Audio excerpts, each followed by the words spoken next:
Hey guys, how's it going? So Apple has already released iOS 26.1 Beta 1 for developers, and I wanted to make a quick video showing what's new.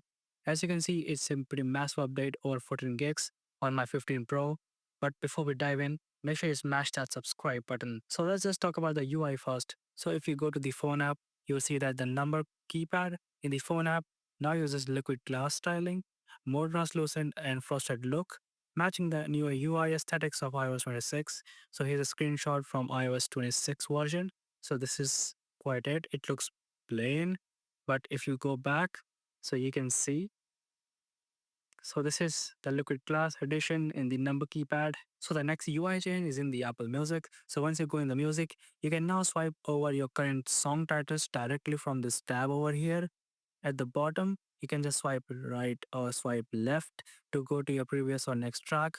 So I think this is a bit more intuitive now than just using buttons. But this is something not exactly new because Spotify already has this, but still it's a nice little touch to the Apple Music. And we can actually do that from the full screen in Apple Music also. So from the starter, just swipe left or right to go back and forth, and you can instantly change it right here too. Then the third UI change is in the Photos app. So actually there are two. One is for the video scrubbing. So as you can see, one is here. The slider or the preview for the scrubbing is now improved. As you can see, it features its own timestamps inside the scrubbing panel itself. And the second is that the navigation bar gets a frosted, like a semi-transparent look, especially on light backgrounds like it's in the white, making things easier to see. And of course, it's visually smoother. So the fourth UI change is actually in the calendar app, but for some reason it's not showing for me. So when you go to the calendar app, some of the views now display that in full background color rather than just outline or just some small tags. Makes it different calendar even more visually distinguishable, but well, it's not on my phone, so it's really hard to show you right now. Well, I wonder if this is actually what it meant. Well, other than this, we also have changes in Apple Intelligence, but it's actually more language support for it.